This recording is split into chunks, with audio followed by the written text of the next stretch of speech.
Okay, this afternoon I'll be making an announcement with regard to the live streaming rules of the ICI, the Commission. Right? First of all, good afternoon to everyone. The Independent Commission for Infrastructure, or ICI, hears and acknowledges the Filipinos' clamor for transparency. We are one with the people in its fight to hold accountable those responsible for the anomalous infrastructure projects through which billions in public funds have been stolen. In crafting the live streaming guidelines, the Commission carefully weighed rights of equal importance. First, the Filipino people's right to information, and second, the right of resource persons and of individuals who may be mentioned during the proceedings to due process.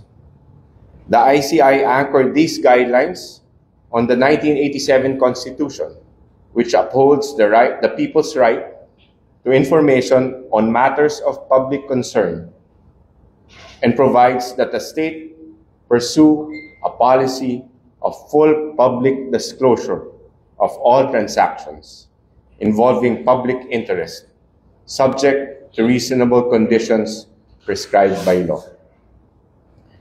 With these principles in mind, and guided by law, issuance, and even cases decided by the Supreme Court, the Commission has decided that the hearings and proceedings of the ICI shall be live streamed, except in cases where there is a need to hold an executive session.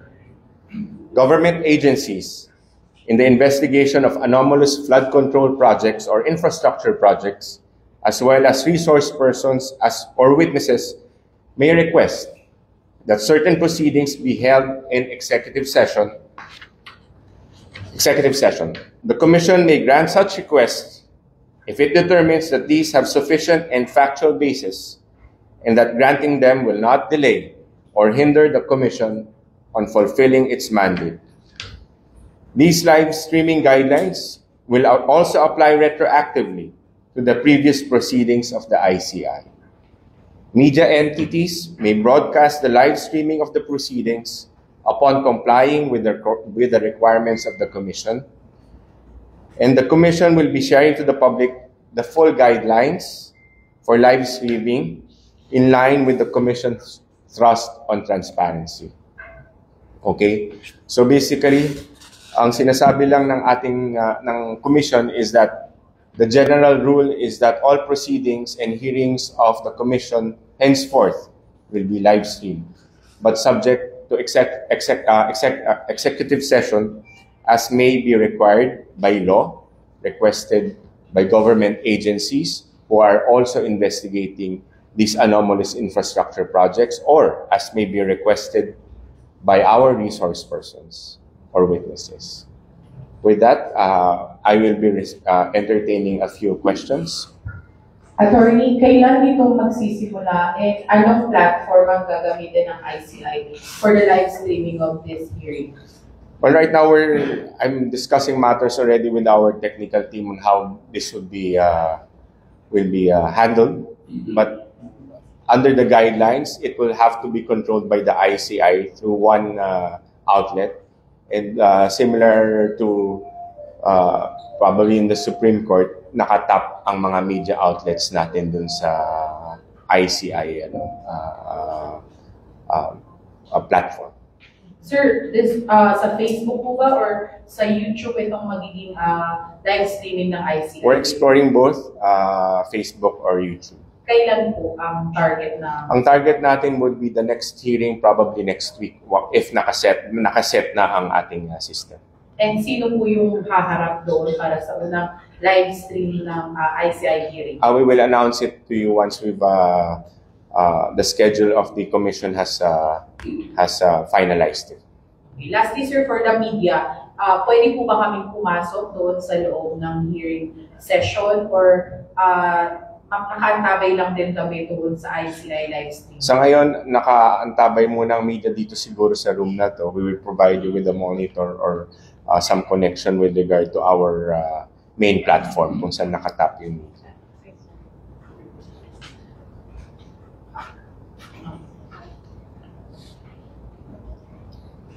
Good afternoon, sir. Yeah. Sir, lahat ba ng resource persons ay papatawag natin ay papayagan mag-request ng executive session or hindi ba natin papayagan yung mga meron ng referral sa ombudsman or may case na sa Sandigan Bayan? Well, ang mangyayari dito, as I said earlier, general rule natin is live stream unless requested by the resource person for executive session.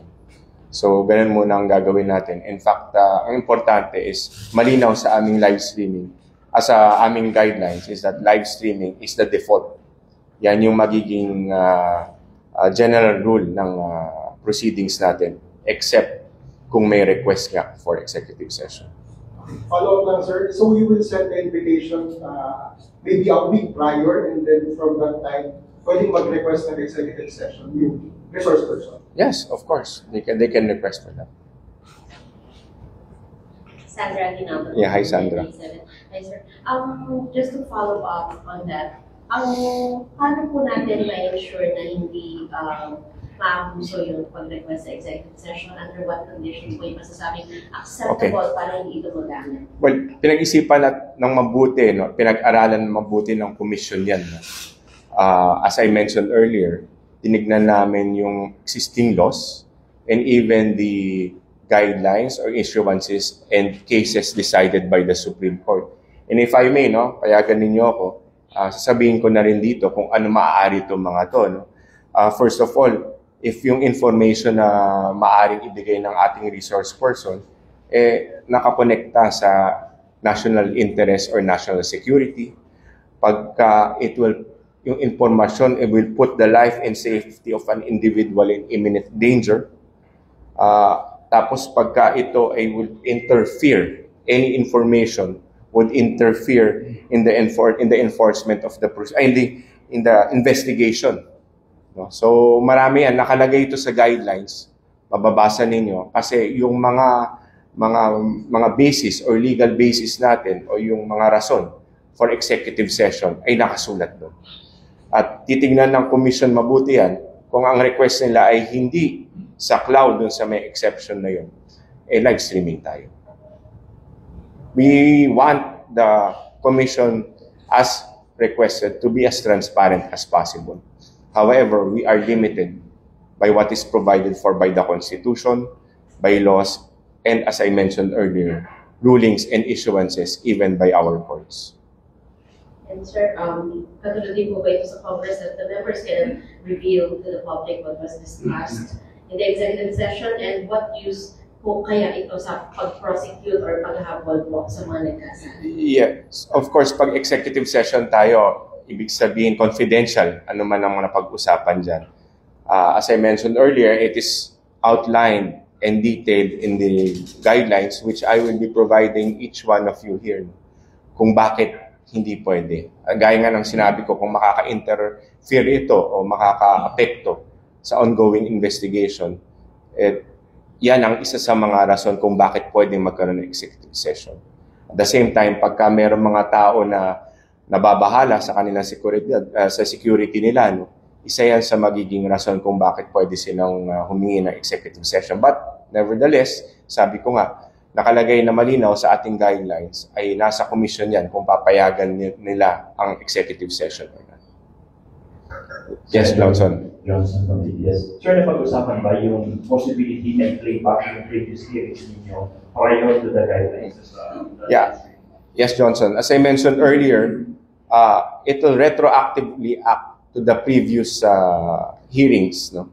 So definitely, we will coordinate with them kung papayag sila or if it is something which has to be,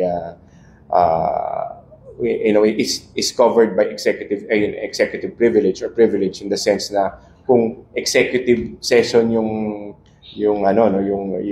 napag-usapan, it should be covered by confidentiality, then ma-exempt siya sa general rule. So just to clarify, hindi nakadepende doon sa resource person kung ila-live stream yung hearing or not. It depends on the situation, kung mayroong security, national security issues, etc. Yes. Yun na nga yung dyan, no? Sabi ko nga kanina, general rule, live stream. But they can request for executive session kung may grounds, which is clearly stated in our guidelines. Medyo detalyado dito. Bibigyan ko kayo ng kopya mamaya para makita niyo. And lastly, and in case meron mag-leak na information from the executive session, what will happen to those people na mag-leak na information or kaya dun sa resource person? Meron doon sa guidelines also, there's also penalties with regard to violation of our live streaming rules. What's the penalty? Wala pang, it may be provided for by, as may be provided for by law. That is stated in our guidelines. Okay? Sir, other matters lang. Kasi nabanggit kanina ni Sec. Vince na isa sa naging basihan ng DPWH at ICI sa referral ngayon sa Ombudsman ay yung mga naging pahayag ni Guteza sa Senate Blue Ribbon Committee as well as yung mga other contracts ng kumpanya ni Zalico. However, kasi sir, may issue no, sa notaryo ka doon sa mga affidavit ni Guteza. Ano yung thoughts niyo doon na parang sabi kasi ng publiko, medyo may issue doon, pero ginamit pa rin siya as evidences? Just clarification, no? Yung referral kasi this morning was referral by the DPWH, no? Ang ginawa dito kasi nangyari dito was, that's why it was joined, because when the ICI learned that there was gonna be a filing on a referral by the DPWH, the ICI decided to also submit whatever information it has related to that referral by the DPWH. Now, as far as the question is concerned, hindi pa namin nakikita, hindi ko pa personally nababasa ng gusto yung referral ng DPWH dahil sila ngayon nag-refer yan. Pero does the ICI know kung nasan ngayon si Guteza since, or may imbitahan nyo ba sila sa mga next hearing? As far as invitation is concerned, ipapag-usapan ng commission yan. Ganyan naman ginagawa ng commission. They meet en banc, no? Meaning, nagmi-meeting sila at dinidiscuss nila kung sino ang mga dapat imbitahin na maging resource person. So ngayon, wala pang listahan kung sino mga imbitahin, kung maiimbita mo si Guteza. But definitely, sabi ko nga sa inyo, kung meron mga iimbitahin na mga resource persons, sinasabi namin sa inyo beforehand. Pagka-confirm na, para lang hindi ma-discarry lang ating investigation. Hi, Attorney. MJ po from Inquirer. Yes. Nabanggit po kanina na next week yung target po na next hearing. Mm-hmm. Meron na po ba kayong resource person na maging person? Yes, meron ng mga naka-line up na pwedeng maging aming testigo. But as I said, ang policy at saka ang procedure ng ICI is that we announce it a day before. It includes po yun yung sinabi ni Justice nung nakaraan na sinabi po is Rolando Todet. Pardon me? Ay, hindi pa na, kung may invite si OIC ng DBM, we will inform you, no? But in the meantime, sa ngayon, I cannot divulge to you muna kung sino yung ating magiging resource persons or witnesses next week. Sir, lastly sa akin ko, for soundbite purposes natin, ano ang commitment ng ICI dito sa new guidelines with live streaming? Kasi as you remember, sa una niyo pong sinabi na ang ICI nga ay parang ayaw no, magpa-influensya no, dun sa sinasabi ng publiko. Ano ang commitment kayo ng ICI dito sa ICI live streaming nito? Commitment in what sense? Commitment sa public na hindi may influensya. Kasi di ba pag sa mga live streaming po, minsan may mga comments din ng public sa mga nangyayari po sa hearing. So ano ang commitment niyo po dito sa bago yung live streaming guidelines? Hindi naman bingi yung ICI, no? Kahit nga walang live streaming, naririnig namin kung ano yung mga clamors ng public. And despite of that, hindi naman nagpapa-influensya yung commission. They are very objective. We are very evidence-based, no? So in that sense, I don't think there's going to be change with regard to how the ICI will be deciding or acting. Ibang issue lang po. Yes. Kukulang din po kami ng side po ng ICI about the statement of the PNP-CIDG. Pero sabi po ng PNP-CIDG, they have issued daw po subpoenas against certain individuals in connection with the flood control investigation na po with the ICI. But when asked who are these individuals, sabi po, yung perpetrating deals na lang daw po ay po sa ICI. So what is the question? So, yung confirmation din po, and that's it. Kumbaga, if you could name din po kung sino ba yung mga nasa pina, ganyan. And confirmation din po for that. Isa pa yan sa diskusyon na kailangan naming plansyahin with regard to in connection with the coordination being made by the ICI and the PNP. No? Tinag-isipan namin kung there's a need to issue subpoenas with regard to these individuals kasi maaring dumoble pa ang ating trabaho dahil eventually naman pag makarating na ito sa Office of the Ombudsman, and I have confirmed this with the Assistant Ombudsman na Miko Clavano, they will in fact still continue with a preliminary investigation because that is a requirement. So, kakausapin pa namin ang PNP with regard to that issuance of a subpoena. Sir, follow-up lang ako. Yung nagpapanggap daw na taga-commission, may nabiktima na raw na congressman. What actions are we taking now? Well, we want to verify that. No? If you have any verified information, kung yung nabiktima ng supposed scam na ganyan, pumunta sa amin, then we will investigate that matter immediately. No? Kasi as far as the ICI is concerned, that is a very important matter that we should look into. Kasi hindi kami pumapayag na magamit ang ICI sa mga ganyang illegal activities. Because definitely, hindi dapat ganyan. Kasi we're here to investigate.